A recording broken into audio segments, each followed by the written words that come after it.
Neste ponto, estamos deixando o túbulo contorcido proximal e chegamos à alça de Henle.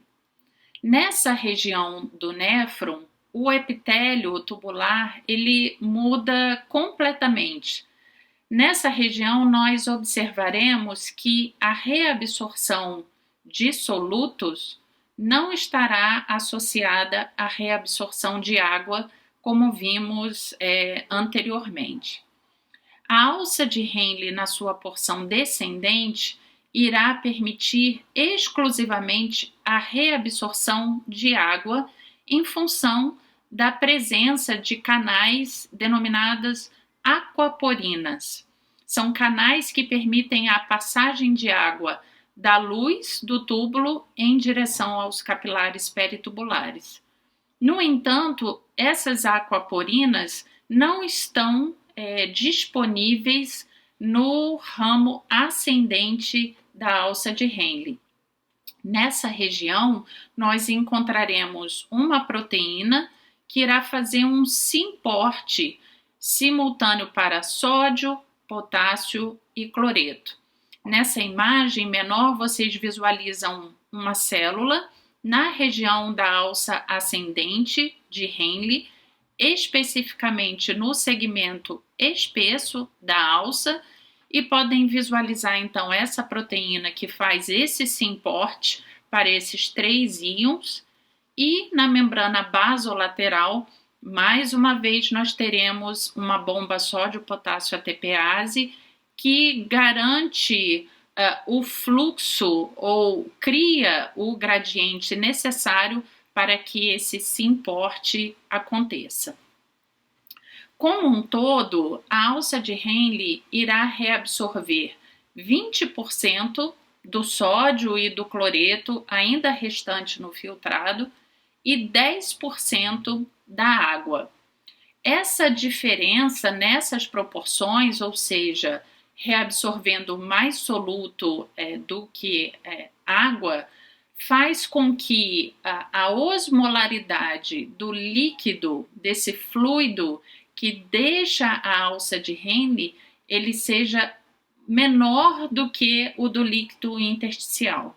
Se vocês observarem os números aqui, nós deixamos o túbulo contorcido proximal com uma osmolaridade de 300 miliosmóis, já que há a reabsorção proporcional de água e de solutos, e conforme vamos descendo a alça de Henle, a osmolaridade do líquido no interior do túbulo, ele vai ficando proporcionalmente maior, os solutos vão ficando concentrados.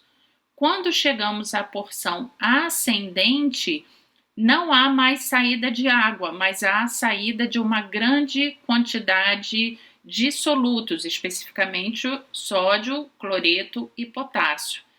E como essa proporção na reabsorção de solutos ela é maior quando comparada à reabsorção de água, vocês poderão visualizar aqui mais à frente que a osmolaridade do líquido que chega à região do túbulo distal poderá ser de aproximadamente 100 miliosmol. Ao final da alça de Henle, lembrando que nessa transição entre a alça e o túbulo distal, nós temos a região, a presença, melhor dizendo, das células da mácula densa, que irão monitorar o conteúdo de sódio e cloreto na luz do túbulo, atuando no ajuste da taxa de filtração glomerular e gerando sinais que irão influenciar outros aspectos da função renal que estão relacionados ao sistema renina-angiotensina, que falaremos na próxima semana.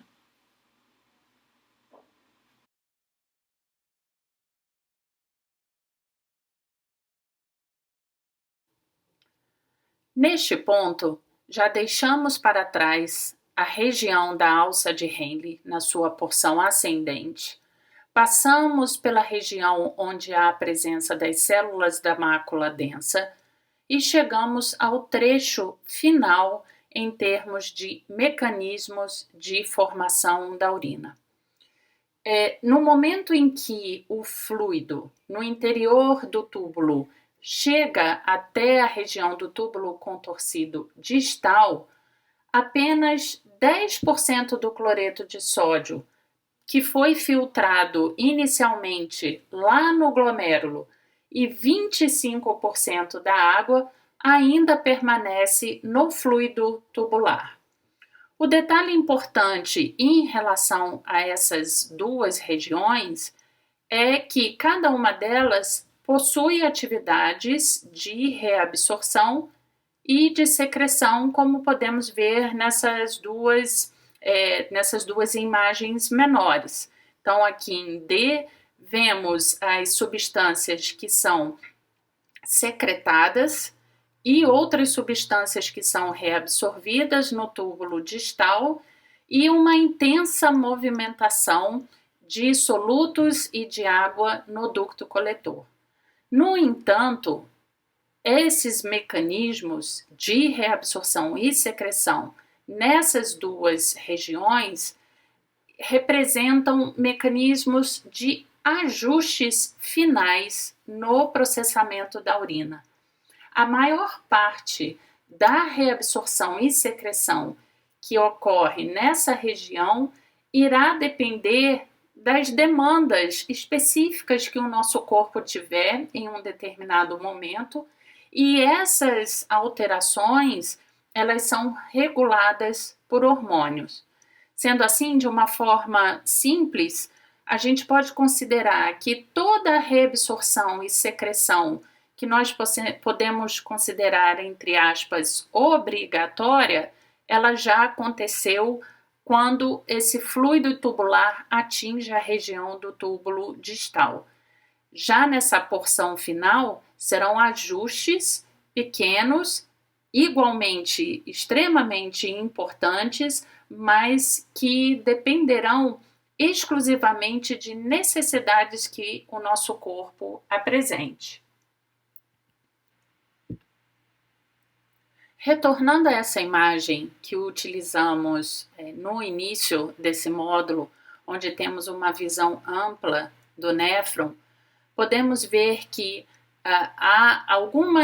podemos visualizar já aqui algumas etapas extremamente importantes que ocorrem tanto no túbulo distal quanto no ducto coletor e estão atreladas a hormônios.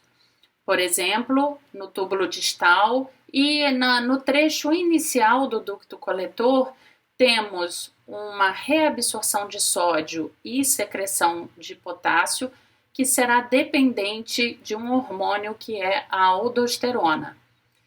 No ducto coletor, se não houver um estímulo hormonal, é uma região do néfron que é impermeável.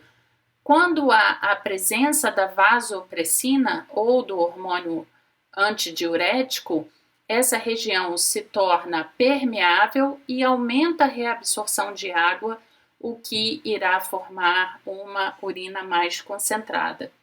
Além disso, a região do ducto coletor é extremamente importante para a secreção de ácidos e bases, a depender, novamente, da demanda do nosso organismo.